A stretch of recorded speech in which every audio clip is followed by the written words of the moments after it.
What's up everyone, back for another beer mail, and today I'll be unboxing a beer mail courtesy once again of a very good friend of mine and a viewer of the channel, Curtis. So huge thanks to him for these beers here in front of me. Now you may be asking yourself, why are the beers already unboxed?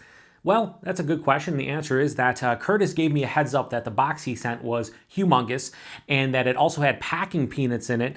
And he said if I wanted to prep it for the video, that it'd probably be something that he would recommend based on his packaging. And he was 100% correct, because the box is too big to fit on my table here. And there was a lot of packing peanuts. Like, I'd say about 2/3 of the box was full of packing peanuts.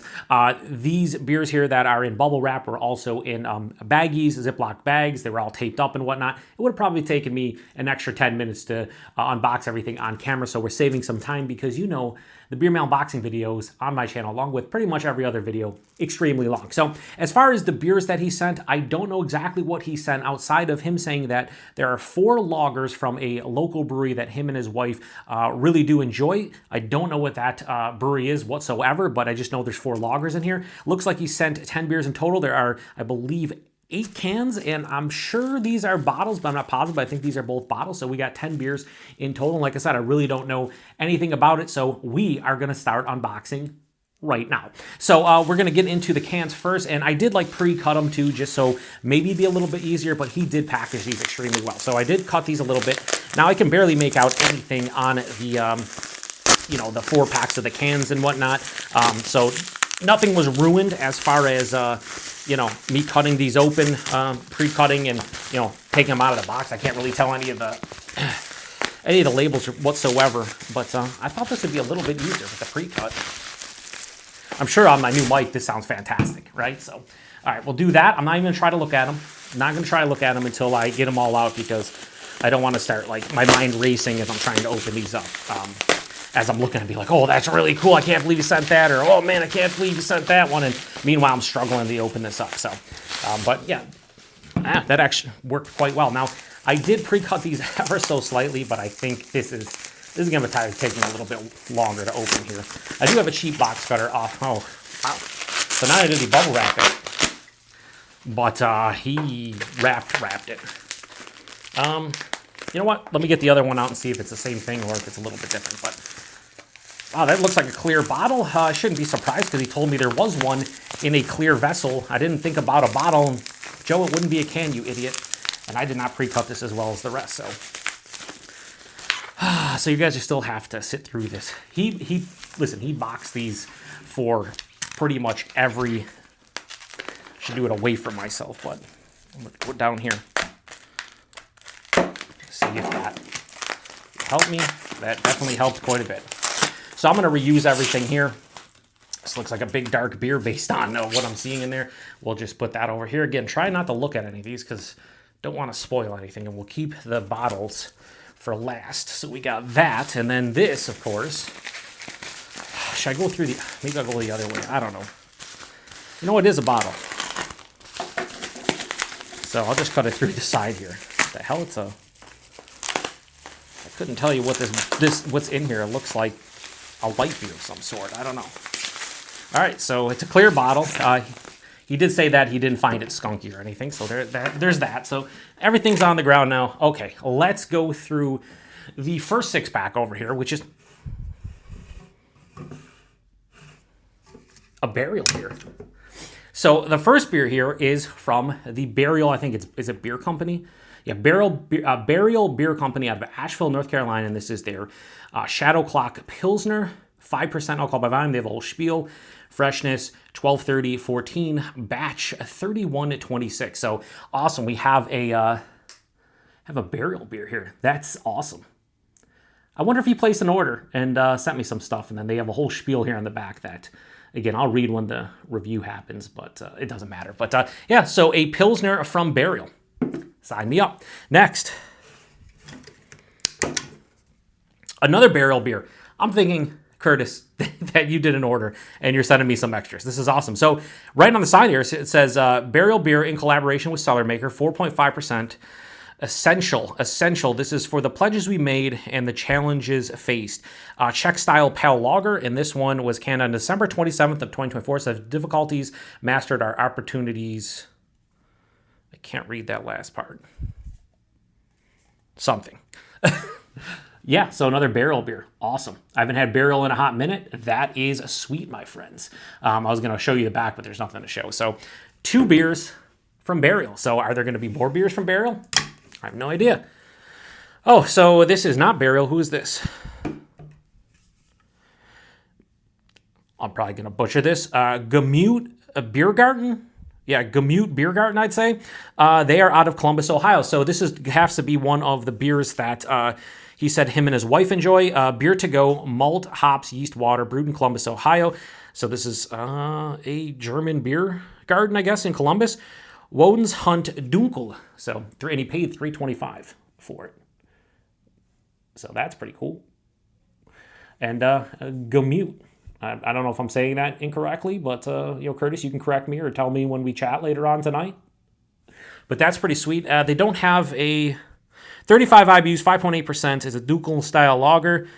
Does not have a date on it, but I'd assume they're relatively fresh. So we'll throw that over here. And then we have another one here, which looks to be a Helles style lager. Does that say Floodlight? I think it says Floodlight. I'm not positive. Did I cut myself? What's on my thing here? What the hell? Something on my, I don't know. I don't know what that is. That's blood. Whatever. Burial in collaboration with Zillicoa Beer Company and Threes Brewing, 5.2% Helles style lager.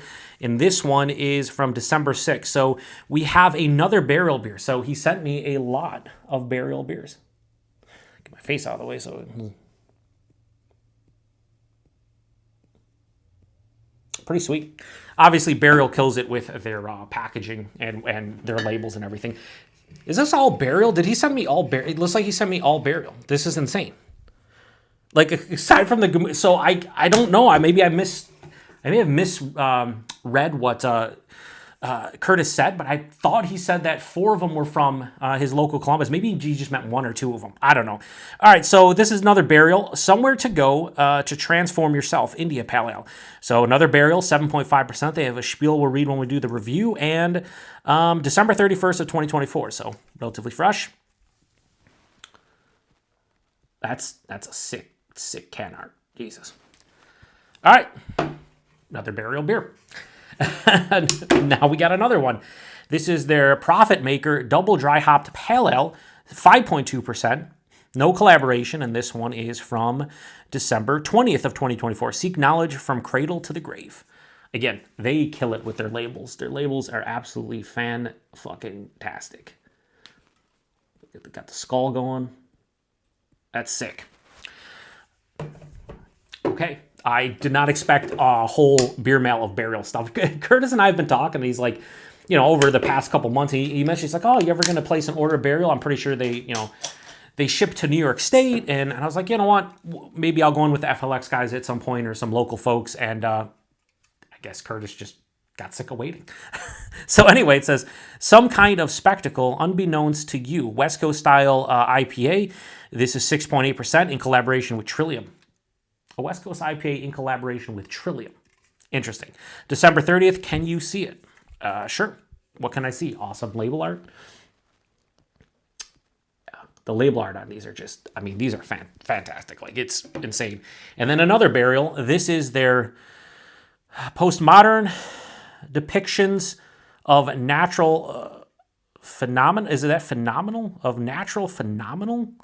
I thought it would say phenomenon, but I don't know. Whatever. When I review it, I'll definitely look to see based on this label. 8.5%, just says heavy resin over and over and over. That's interesting. 8.5%, like I said, this one, January 21st of 2025. Sick, bro. Yeah, talk about the label art, I'm sure, because that is a sick label art for sure. Fantastic stuff. So just Burial, Gamute, I think it is. And then, so what do we have here? Is this another Burial? Who is this? Yep, Burial. One of us will have to bury the other. A fooder-aged Mexican-style lager made in collaboration with other half.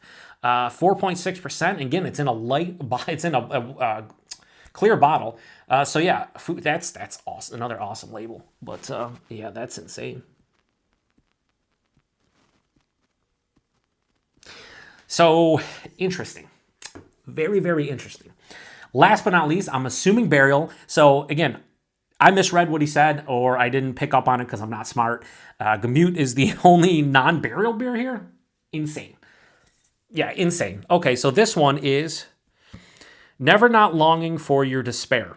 Imperial Stout with almond, chocolate, coconut, and vanilla. 13.5%. I can't really tell.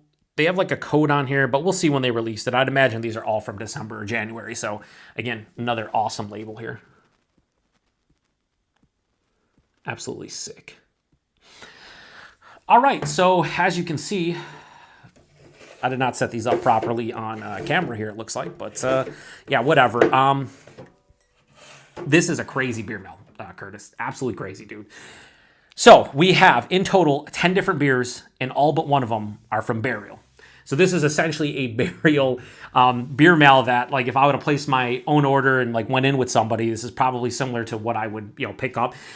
There's a lot of lagers, IPAs, and then obviously a big barrel-aged Imperial style. As you can see, I'm kind of shocked because I did not expect any Burial stuff whatsoever. I was thinking Curtis picked up some local stuff.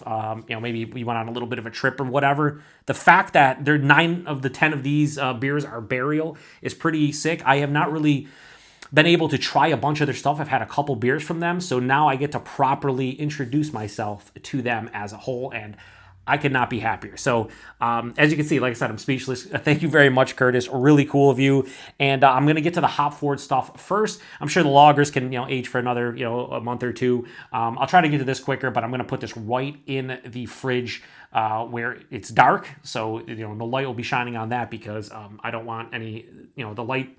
I don't want to be light struck at all. And obviously clear bottles is the worst for that. So yeah, I don't know. If you've had any of these beers, let me know what you thought about them. I've had some people comment on Burial stuff, how much they enjoy it. If you have tried any of them, please post in the comment section. Let me know what you thought about them, or what beers of all of these are you looking forward to the most. I can't really tell you, just all of them. All of them. Even the Gamute thing. I thought that he was sending me 4 from a brewery that was local to him, and it just ended up being 1 beer and 9 barrel beer. So anyway, I'm going to shut this one down because this is an extremely long beer mail unboxing. It could have been a lot worse if Curtis didn't give me the heads up. So I appreciate each and every one of you, and I appreciate Curtis for hooking me up with some more fantastic sounding beer. And until the next one, cheers.